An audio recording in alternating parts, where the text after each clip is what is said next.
everyone, and welcome. I'm Yinsu, and I'm joined here by Sliggy, Jamppi, and Soulcas, hot off the playoffs here at EMEA VCT playoffs. Today, we're going to talk about everything that happened at playoffs, some of the stuff during the new meta, and also, of course, looking forward to Masters at Reykjavik. But yeah, hi boys, how's it going?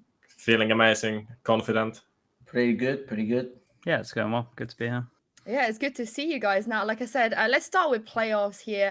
It was a long week. You guys, you had to play all the way through regular season and get to that stage as well. I just want to kick things off with any kind of takeaways from everything that happened at playoffs. Liggy, I'll start with you. It was a lot harder than we thought. I think, in general, I just feel like all the teams had got a lot better than when we last played. Just as a general improvement for the whole region. Even Big and London were really strong when we played them. When we were watching them, they got a lot better. We were gutted to play M3 champions so early, just because we would have preferred more practice.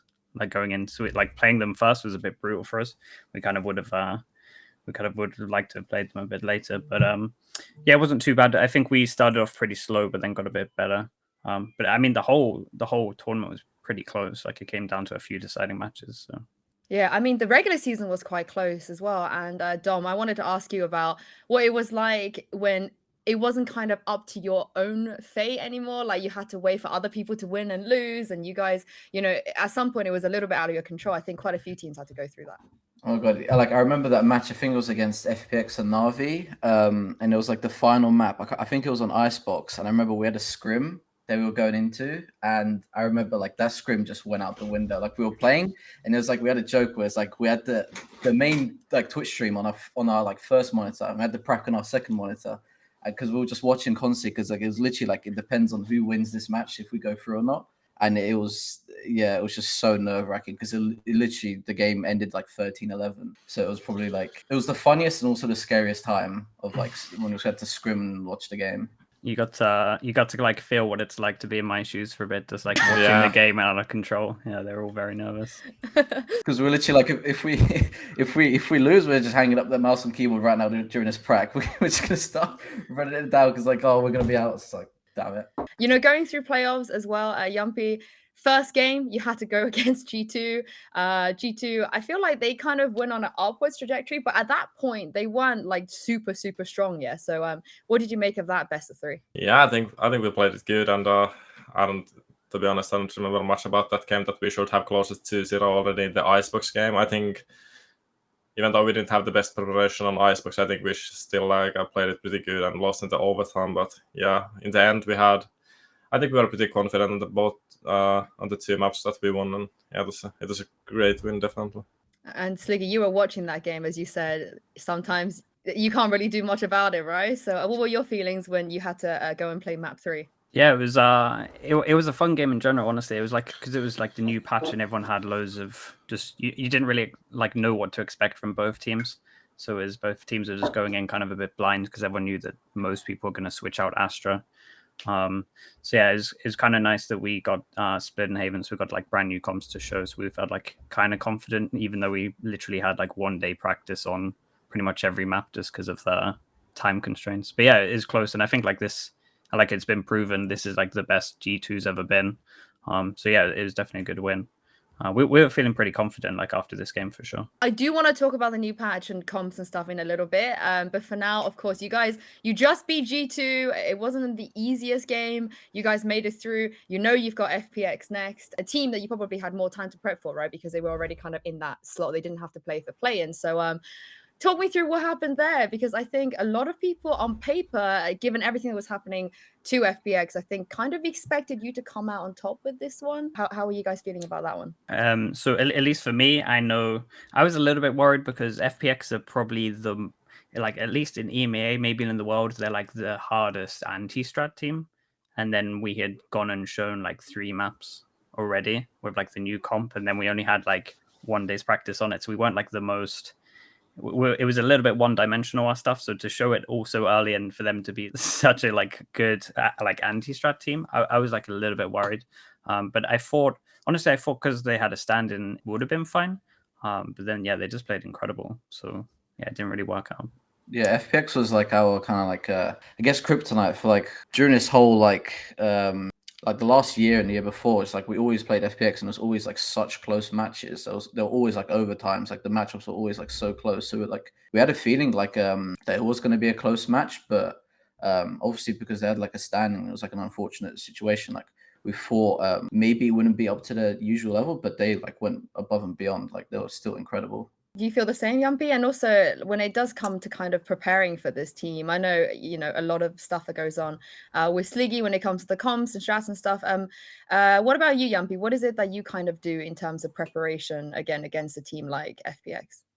I think before the game, I think I watched a few of their games, but of course, because the meta changed, there was like literally almost nothing to watch. Basically, there was just like you couldn't really much prepare against them because the meta basically just fully changed with the Astra and everyone was playing different comps. So yeah, it was just a rough game, I think, from us. This is a good thing that we have double eliminations, right? But once upon a time, that would have been over, and that would have been the most anticlimactic thing ever. But you guys went into the lower bracket, Jamppi, and you were starting to kind of make that lower bracket run. But falling to G2, that how does that feel? It's a little bit bitter, I feel like, because you've beaten them already. You kind of want to beat them again.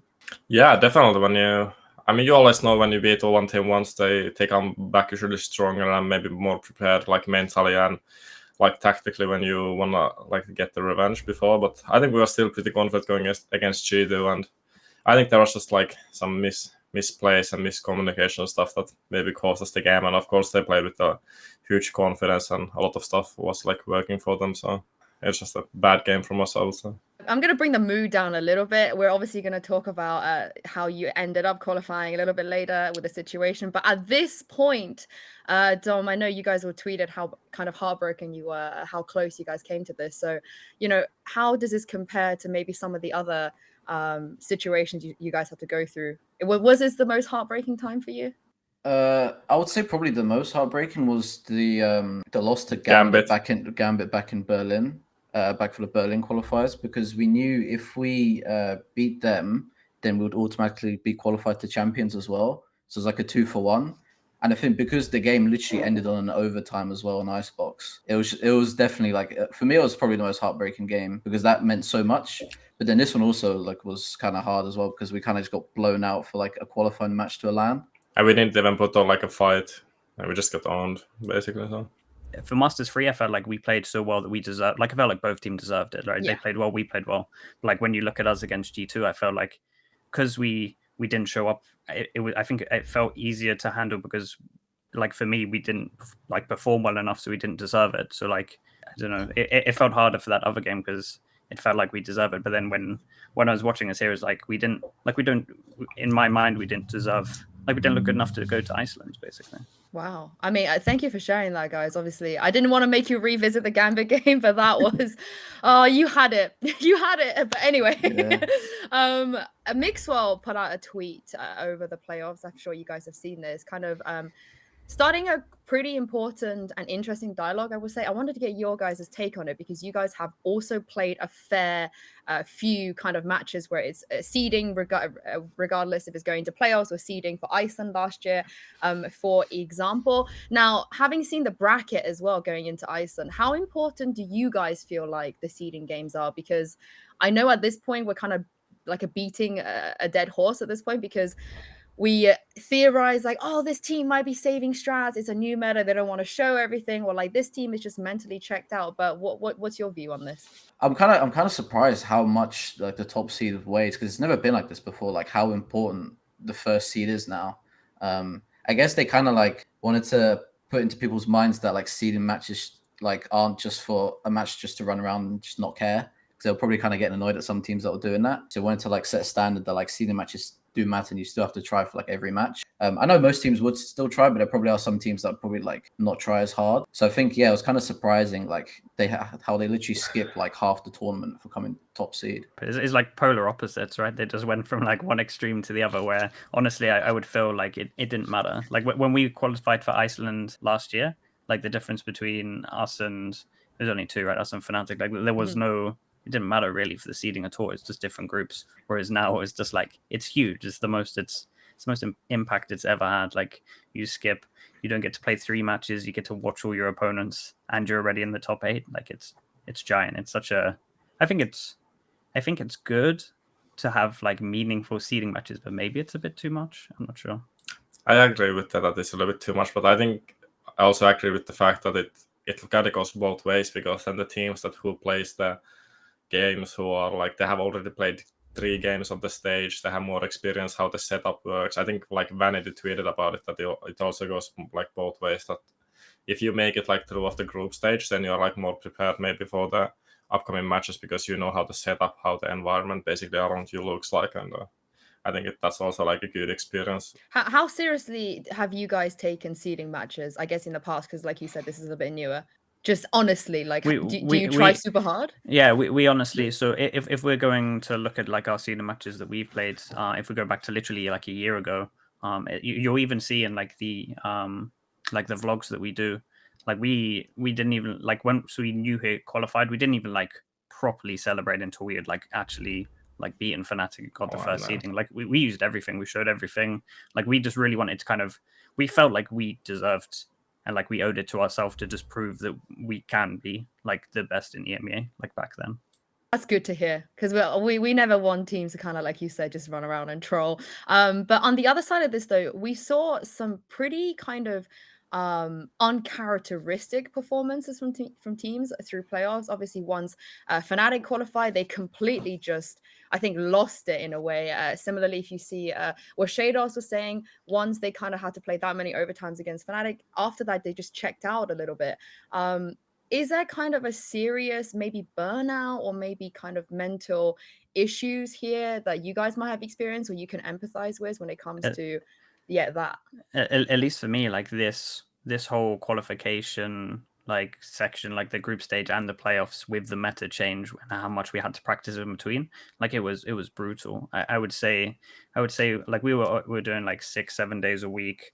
There was like some stages where we like hadn't taken a break for like 14 days, like 15 days. Like it was, so I like having a burnout, and like after like finally reaching the goal of like qualifying, I can see why they took the like foot off the pedal and felt a little bit comfortable, because at least from where we're standing, I know that we practiced really hard for this, so I can see that that would have been a factor. I definitely just felt like burnout, because also, yeah, we were scrimming. There was like a period of time where we scrimmed for literally, it was 3 weeks straight, and because we wanted to like prepare for everything that we could, we wanted to like qualify to this event like so badly, so we put in so much time. And obviously the fact that like the meta changed completely like halfway through the qualification process was just a bit like, it was obviously just doesn't help. But yeah, I definitely did feel like burned out like mentally, and it was very hard to like stay at 100% every game throughout the qualification process. And like, yeah, you can see maybe why like Fnatic probably took the foot off the pedal, because it is very mentally demanding to play all these games. And because I think there was literally like 6 best of 3s in like 9 days, so it's like really hard to prepare for every team to like do antis and just to practice your own game as well. So it's very, very like, demanding, this whole like process. Do you guys think this would have been different if there wasn't that meta change? Like, do you think you would have been less stressed and it would have actually benefited you guys? What if, let's say, they decided to change the meta after the qualifiers, ahead of Iceland? Yeah, I think so. I would say that we were quite slow in like getting good at this meta in terms of Astra and stuff. I felt like we had finally got to the stage where we're like feeling like good on it, at least on like a good amount of maps. And then they kind of all changed. Obviously, it was like, it wasn't just, the thing is, it wasn't just like a little one, it was just such a big one. So like you pretty much had to kind of take Astra out. So, and then it was literally seven days before our game in between. I think some teams even had less. And so it was like 7 maps, 7 days. It's like, well, this is what we have to do. What can we change to make it the best in like 1 day per map? So yeah, it was so brutal. I hope they don't do it again, but who knows? I mean, it is probably the most game-changing patch we've had. Again, we're going to talk about that in a minute. But first, if we look kind of around the world as well to how some of the other region performed and how their big, I guess, names, especially from last year, didn't make it. Are you guys surprised that, teams from our region, for example, Mech and Ascend, and then if you go to NA, Sentinels, Cloud9, they just completely missed this LAN? Are you guys surprised? I'd say yes and no. I think obviously like the game's just like every team is just getting like closer and closer to each other. And like because the game can be like very momentum based, like it's very easy to like upset a team in this game. I feel like if you have like somewhat of like a good fundamentals and like just good ideas within the game, like it comes to a point where like almost any team can beat any team. So like yeah, because it's so momentum based and because every team's like getting better and better, like the skill gaps like just closing in on each other. So yeah, it's not that surprising when you look at these days now with like how the NA qualification process went as well. Are there any teams, Jamppi, that you wanted to qualify from other regions that you want to play against that didn't make it? Maybe V1 because we lost them the last time in Iceland, but I think I like Cloud9 as a team also, but I'm also like really happy that the guard made it. I think it was like really surprising how they have been like. Personally, if I'm honest, I didn't know them like a few months back until they like make the playoffs and started playing. Like everyone was talking about them, so it's like really happy and also surprising to see like such a new team, I guess, to make it and like even prove they won the whole NA tournament. So I'm super happy for them and excited to maybe even play against them. Yeah, I'm interested to see how they kind of like compare to the other regions. Obviously, like you guys said, the gap is closing, but I think we always have assumptions before a tournament, and then we get there and we're like, oh, it's literally not what we expected. Yeah. But I do want to talk about the meta now before we kind of go into the ins and outs of the tournaments, because you guys mentioned it already. It was really taxing and kind of difficult and stressful to kind of go into this new patch. You guys were one of the teams I've like really hopped on it quite early, even before the new patch came out. You were running the Neon. As soon as the patch came out, you guys kind of made adjustments with Omen and so on, and actually Omen and Brimstone. So Sliggy, I think a lot of people expect you to be the person, especially in our region, to kind of pave the way almost every single time there's some new changes that came out. So what are your kind of initial thoughts? What do you think this patch actually changes, and how you should approach this game from now on? I mean, the main thing is like I think you can pretty much ignore most of it apart from the Astra stuff.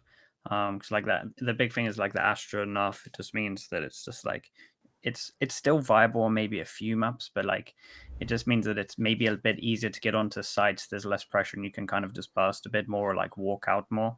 Like in terms of like what it changed for us, like we used Astra on every single map, so it changed a lot. It was weird. It was weird. Like the Yoru changes were just like the thing is, I think Yoru is viable, but why is Jamppi not playing Yoru? I need an answer. It takes so long to implement. Like it takes so long to implement and make it good. It's not like it can't be run as the only duelist, really. So yeah. Is this your doing that Jamppi's not playing Yoru? Because I know he wants to play Yoru. If we had no joke, if we had the patch like in between Iceland and now, and it was a bit longer, I think we would be running it. Like I think at least on one map, like I think we would be running it. But it's just because they did it earlier, it just changed everything. I mean, everything just reverted back to like before Astra was around, which is kind of nice. It's a bit more puggier. We thought we were going to be really good at it. But actually what it ended up, because we were running the Neon, right? And the Neon's actually really good with the Astra because you can do the stun and the suck combo. It kind of wrecked us a little bit because we were like, oh my god, Neon's so good. Like this patch is great. We can use Neon, we can use the Astra, these combos so well. And then they completely gutted Astra and we're like, oh no, we've just been spending all of our time getting like Neon stuff. Like we really focused on it. And then we're like, oh no, we now can't. Like this agent, it kind of works, but you have to run a breach. And then again, that's just like so much work. So we were like, oh, what can we do that's fixable in a small time that feels strong? So yeah, it was a weird patch for sure. Yeah. How are you enjoying the Neon there, Dom, as one of 3 people, if anything, in our region that really plays it? Yeah, like I think like Neon's like one of the most fun agents for me, and I think the thing is with Neon, it kind of does feel like quite momentum based sometimes, like a lot of the time, because sometimes you'd be like running onto sites, like sliding through the sites, and you're just like hitting a brick wall. The game becomes like a completely different game when you get the ult. It just turns into like Quake. You just light gunning everyone, just sliding everywhere. And honestly, just the game becomes so fun when it's when it gets to that point. Obviously, with the Astra changes, like the best way to implement in Neon is to have like a breach, so you can like follow up with the stun and like all the breach utility. Because before, like as Sliggy was saying, it was with Astra, like kind of suck. But now you kind of, it feels like you have to have like a breach with her. And yeah, probably seeing how they've changed every controller. Probably after Iceland, I'm expecting to see like every duelist now to get like just reworked and changed. And like, so the game's just gonna, because I feel like there should be like a jet nerf eventually. And yeah, I feel like now after Iceland, there'll be some duelist changes, like Phoenix will somehow come back in, maybe some soft rework. I'm curious what they're gonna do next, since that we've seen a Brim Steam, like speed boost. It's thinking like, how the hell does this fit into the game? But you never know what they're gonna do next. I love how they nerfed the Brim. They're like, oh no, too much. But Jed's fine. It's all Yeah. good. She's chilling. And Jamppi, I gotta ask you, I was really looking forward to seeing your Yoru come out, you know, after you advocating single-handedly on how fun and good this agent is. So are you disappointed that you didn't get to play in the qualifiers? I was disappointed because, of course, I knew it also that it's not like really viable yet. But yeah, I've been playing with the in ranked in like few maps it more. Not in every map, because I don't think it's like viable in every map. But in few maps I have been playing Yoru in ranked, and it's just like a troll agent, a funny agent. I think that's why I like it. You can do so much like stupid stuff, and I think that's one of the reasons why I like to play with it. I think that's why we need to see it. I feel like it's definitely Yeah. going to come out because like Paper X, they've been running it on Bind. I think it's Forsaken that's been playing it actually. So I feel like you And guys Bone have Guard to... also. Yeah, Bone yeah. Guard was playing with it. Yeah. You guys have to try and see who's the best Yoru when we get to Iceland. Yeah. One other agent, Jamppi, you've had a lot of success on, you know, pretty much at this point, your like frag movie is Chamber. But obviously on your team, Nivera also kind of plays Chamber. So I think I asked Liggy this before, but from your perspective, Jamppi, how is that kind of divvied out? Like at what point do you step in and goes, oh no, I want to play the Chamber here? And what point does that kind of get delegated to Nivera? I think it's more about like Nivera right now, because I think he's also like super good with the AWP, and I think the agent is more like, at least in our game style, I think it's more for him than, because I also play like the Sova and Breach, and I think I'm like, in our team, I'm basically more vocal, like about, like let's say when we have to execute sites or like what I want to do or something, and I feel like in those like Sova and Breach example in agents, I feel like I'm better than Nabil just because of I basically talk more, or like I'm more vocal, if that makes sense. I love And that. Yeah. And of course the Chamber, you know, because we don't, in many maps we don't play the jet AWP combo, so we just need the AWP presence from somewhere, and like Nivera was super good in CS and in this game also with the AWP, so it like suits him also like really well. The privilege that you can just run a double AWP and for it to never be a troll strategy.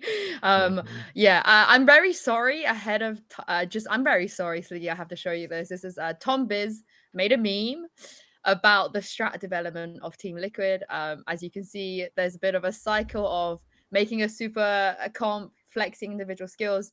You go into play a super high level. You guys completely revolutionize everything that we know. Then you kind of lose to one team, always get eliminated, and then it kind of like goes in a circle. I don't know how much you agree with this, or I mean, it's Tom Biz, so you can roast him if you want. If it's just chatting rubbish, honestly, you know, you go at him. Like some of it is like, I get where it's coming from for sure. I think that people have to remember that if you just play the same thing in this game, you would just become the easiest team to anti-strat. Like we've played against teams before where like I'm like me and my analyst Bacon will just do like all the prep work, and I'll just look at everything and I'll just go like I know we've won. Like I'll just look at all the data and I'll just be like I know we've won before this game happens. Like everything, like this is gonna be so easy. Like everything matches up. Like there's so many similarities. So you have to change stuff up. That's why you see like all of these teams doing it. And I think that's kind of where like Fnatic are really good at it. That's where like Boaster comes into his prime, where he's just like making loads of new stuff, making loads of new strats. And obviously like changing a player. But like every team's aware of it. That's why like M3C and like Ascend, they have to like constantly change stuff up. And yeah, I don't know. I get it. Like sometimes we go a bit too crazy, like for sure. Like sometimes we do go a bit too crazy, but like I have full confidence in everyone. Everyone can play agents like really well. And sometimes I think, you know when we did that, the Viper, there was like a Viper update that came out where it did like 50 on the wall. Yeah. And then we abused that on Haven. We like beat FPX and beat Oxygen. And we basically qualified to Iceland for it. I think that like that snowballed in my head of just like, well, there's like when there's updates, there's loads of broken stuff that comes up. And I think that was like a bit like this one, like they buffed Omen and Brim, and we were like, well, they both work. Like Omen can be like a sentinel on defense and then like a duelist on attack, and then like use just the brim as just a normal smoker. So yeah, I mean this makes a lot of sense. I get the meme. Actually, for the two of you, Jamppi and Dom, are there anything that Sliggy brings to the table that you both ever in the past felt like, oh, I'm not sure about this, or the other way around? Or do you ever bring something to Sliggy and Sliggy's like, nah, we're not doing that? Yeah, basically everything what he says, you know. No, I don't know. I think it was kind of like both. Like there are like times when we would bring ideas and like he would see like the negatives and like the holes in it that we haven't seen, and sometimes it may be like the other way around. Because I think going into like the matches with the double controllers, Yeah. like you know, like you have to put in a lot of work for that type of comp to work. It's the same as like back when we used to play like no smoke comps. Like you can see there is a world where you can make it work, but you have to be like very disciplined and you have to like know how every situation can go and how you can get exploited. Obviously, with like no smoke's kind of obvious. Like you just get orbed like out of nowhere. But with the double controllers, it's kind of you have to play a bit differently and you have to put in a lot of time. And we didn't have too much time, so then it kind of just fell flat and it looked like it wasn't a good comp at all. But there is like potential in it. Yeah, I think with a lot of the comps that we come up with, you just have to have like a lot of time and preparation to make it work. I would love it one day if you guys come to Sliggy like this is gonna work, and he's just like, what are you guys on about? Nah, It's nah. happened. It's happened and we've played it. So yeah. Oh, that's good. You at least you give it a chance. I know. right? Yeah, we'll give it a chance. But yeah, there's definitely. But like, I think it goes both ways, and like it's definitely like one of the things with our team where maybe we should go back to our roots a lot and not change too much. But thing is that the game just changes so much that sometimes we just and with this one, like we tried a bit in practice and it felt incredible in practice, and we were like, well, if you only have one day of practice and it's going well, it's hard to kind of gauge it. I respect that though. I think you guys have the right approach because it will be. I don't think you would be where you are now without the level of innovation you guys have brought.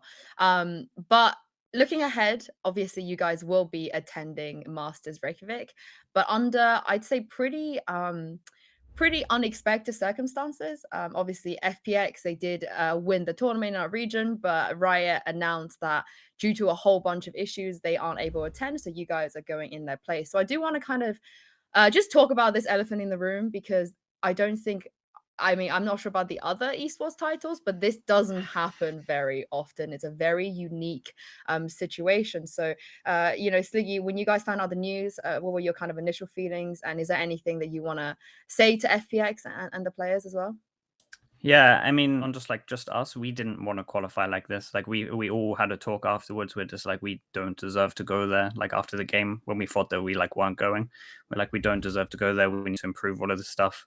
And there's just so much to focus on. Like we got beaten by better teams, especially like FPX were like one of the teams that looked the best. Dude, I can't even imagine what it's like because every time we qualify, like take out this one because this one feels different for sure. But every time like we've earned the qualification, like it just feels incredible and like the hype of it, and this is like everything that you're practicing for, and it's just reassurance that it's all worth it. So to then get taken away, I can't even imagine how it feels. And yeah, I just feel really sorry to just all the players, the coach, and just everyone that's involved. It's such a like they just don't deserve it. That's it. Especially when it's not in their own hands. Like they did nothing wrong. And it's like you can kind of like because we were so close to qualifying to events, so we felt like the heartbreak. But like I can't imagine what these guys feel because this is like a way worse situation because you literally like you earned the spot for it to only be taken away because of the situations that's completely out of your control. Yeah, like it sucks. It sucks real bad. Yeah, I mean, hopefully we never have to go through this again. But of course, Dom, I want to talk to you about Ardis as well, because I feel like he's been going through a lot, and a lot of people were kind of emotional about them qualifying because how long Ardis has been in the scene. Of course, your former teammate as well. So do you have anything to say on that front about him finally making it to a LAN and not being able to go? Yeah, it would have been sick to see him at LAN because he was kind of like MIA for a while after like G2. Like it was good to see like Ice Paper Dior back. I know the memes that he would have been bringing out at LAN would have been like insane as well. But yeah, so it's kind of gutting to not see him go to a LAN. But I'm sure like the next if things resolve in time, like I'm so confident they'll be able to go to like a LAN very soon. I feel like he would have really put the NA trash talk to bed. Oh, like you yeah. can't out trash talk him. He'll literally carry us. He'll carry EMEA with like memes and stuff. Yeah, For sure. yeah. Like you guys said, they're the best team in our region right now, and I don't think anyone has a doubt that they could make it again. This is not kind of the end of these guys, but for you guys, this is kind of a second life, right? Like another opportunity. So, what do you guys hope to kind of achieve? Jamppi, I'll start with you. Now you have been given a second chance. Yeah, I think Sliggy said it that when we lost FPX, we had like a really long team. That it was like a free lesson for us. That maybe we wouldn't have had that talk if we would have qualified like straightfully. But yeah, of course, in life, when you get the chance, you need to take a chance. And yeah, we'll just need to go to the tournament with better mindset and better game plan, and just show that we are still one of the best teams in the world. Because yeah, we had this we had like a few long talks, because then we had like a long talk about how we want to like just change how like the team works and how it like An functions. approach. Yeah, like the approach to the game. Because yeah, like even when we play the game, we can kind of feel like there's a hole somewhere. So like we're just literally starting from the ground up, and we're just gonna like completely change how we approach like attack inside, how we even approach like practice, like the types of practice that we do. Because we play a lot, but we want it to be now a lot more efficient and a lot more like just more like learning opportunities, and to like remember the mistakes that we did.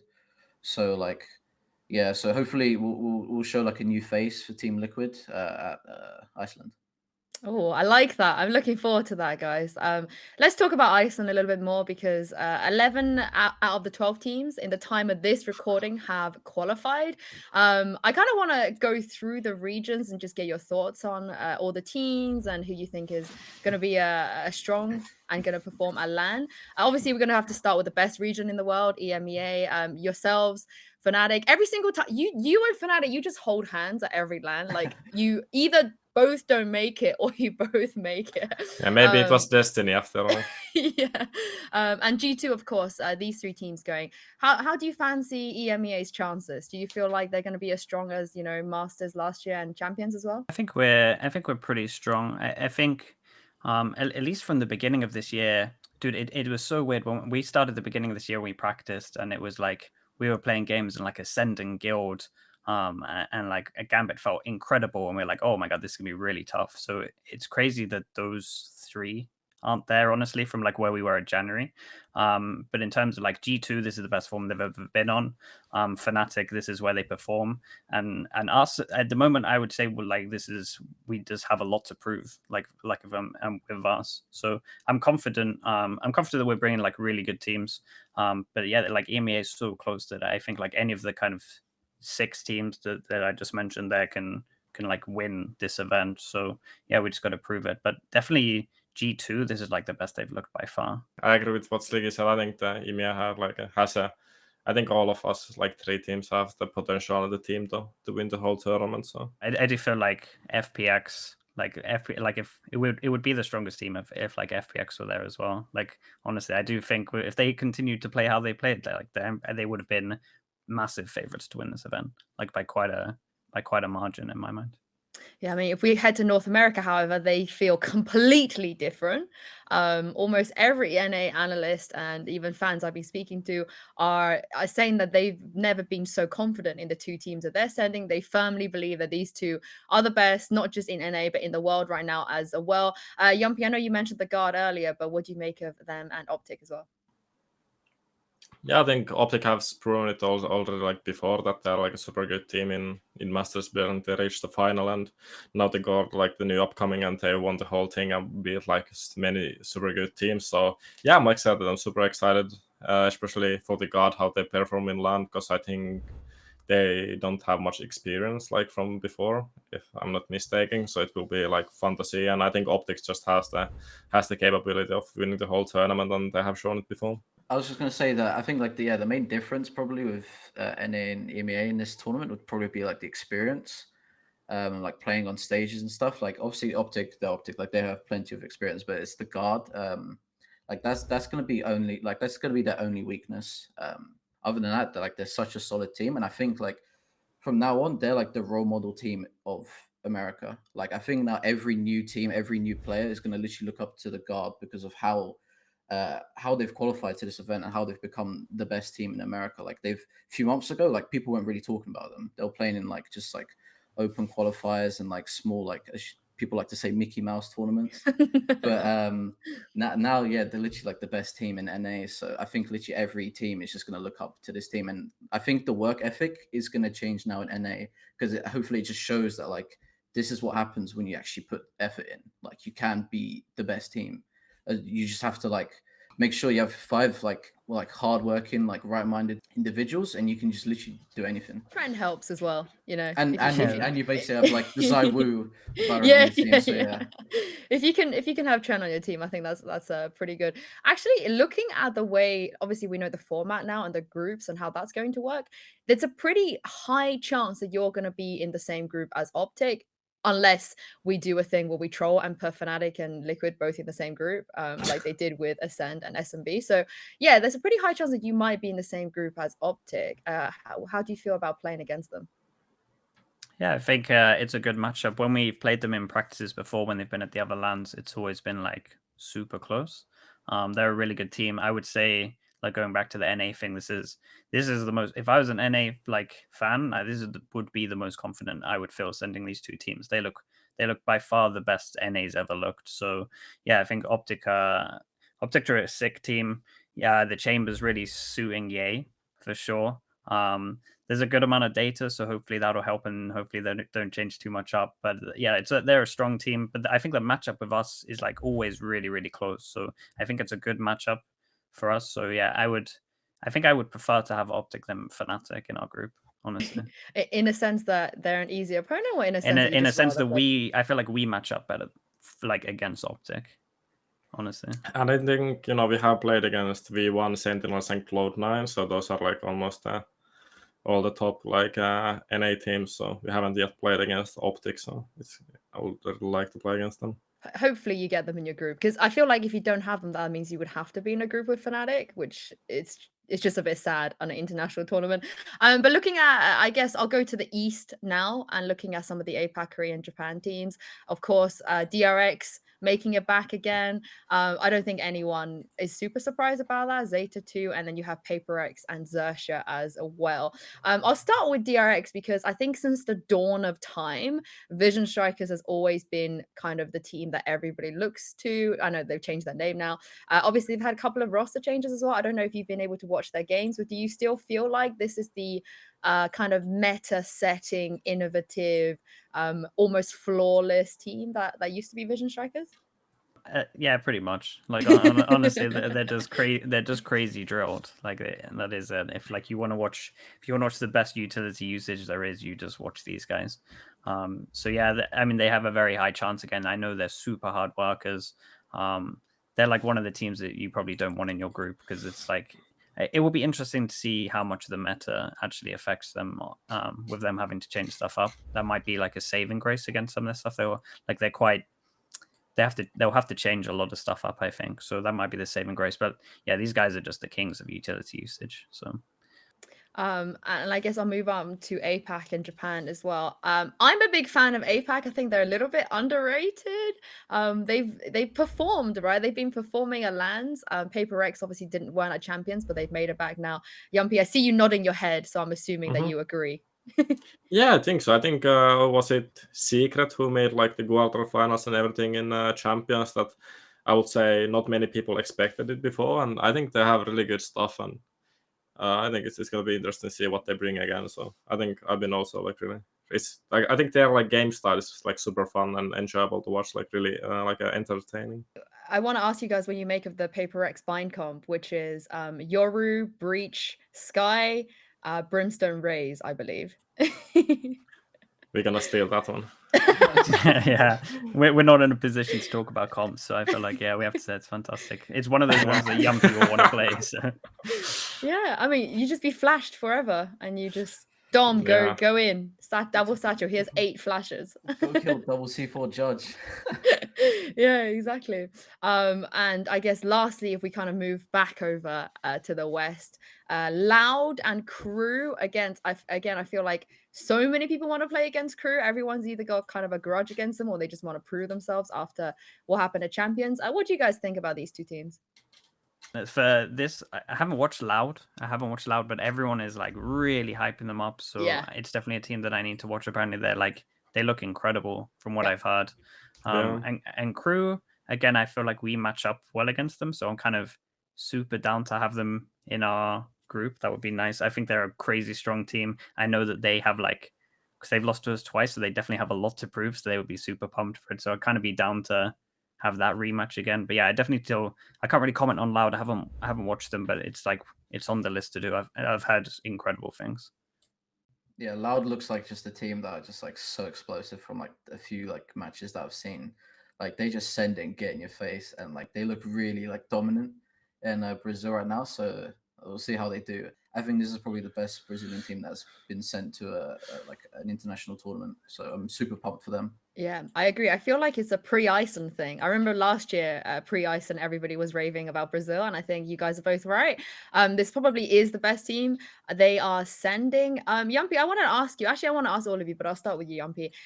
What do you think about the spot distribution? Because I feel like that always comes into a bit of a controversy. NA feel like they need more spots. I know we feel like we could probably send 4 teams like we did for Champions, and again, some of the other regions too. I think it's pretty well rounded. I think it's good that there's like coming teams from every region, and because Valorant I think is still growing a lot, so I think we need like the representatives from like every region. But I think, I mean, was it in Champions 3 out of the 4 semifinals teams was in were EU teams, and I think all of the EU teams made the playoffs even in Champions. So I think it's like pretty right that EMEA has the most spots. But I think I think it's good that like every region has at least a 1 spot. So like the region can grow, and we have more great players in the future and more great teams for sure. I think give Latam 2, but that's just me. Okay, we're coming up to the end now, but I'm going to ask you guys for either an extremely big-brained prediction or maybe people will come back, clip this, and make fun of you but with the exception of yourselves, you cannot say yourselves, who do you think is going to win this tournament? God. What? Sliggy, no! You traitor! If they honestly, if they don't let the nerves get to them and they play like they're playing online, the God, like for sure. Okay. I'd probably say maybe Optic, because they came. I don't know, from what they because of how close they've how good they look and like how close they were in like other international tournaments. Like I feel. I guess like Champions doesn't really count because like the situations that happened to them, like it was kind of out, like it kind of just messed up their, I guess like yeah, just the way they play and like how like mentally kind of just they probably weren't in the game as usual. But like in Berlin as well, like they were in the grand finals, and I think they're probably like a really strong contender for #1. Come on, Jamppi, give me some pride. I Give me mean, some regional if I'm pride. honest, I don't really care about other teams than us, but I'm always up there. If I cannot win myself, I always want the Finnish people to win, and we have 2 Finnish players in both of the Fnatic and G2, so I don't really mind either one of them winning if we cannot win it ourselves. See, that's the right answer, boys. Because I guarantee you, if I asked Fnatic and G2 the same question, they would say you. if they couldn't have themselves win, because not NA. I mean, I would have accepted a Paper X in there if you wanted to throw a hot take and just look amazing once, if that ever happens. Who knows? DRX might just come out actually and just because like they would slap everyone in scrims all the time. Everyone would say like they are the hardest team to play against in scrims. So maybe like now, like they'll actually just come out and just blow everyone out of the water. You can change your answer. It's not too late. He's a Yay fanboy. He won't do it to Yay. No. Right, DRX. Finals. I love it. That's strong. Well, thank you very much, boys, for joining me. It's been an absolute pleasure to speak to you, and best of luck in Iceland. Thank you so Awesome, much. thank It's you been so a pleasure much. also. And if you guys at home enjoyed this show, make sure to drop a like and subscribe for more unbelievably great Team Liquid content.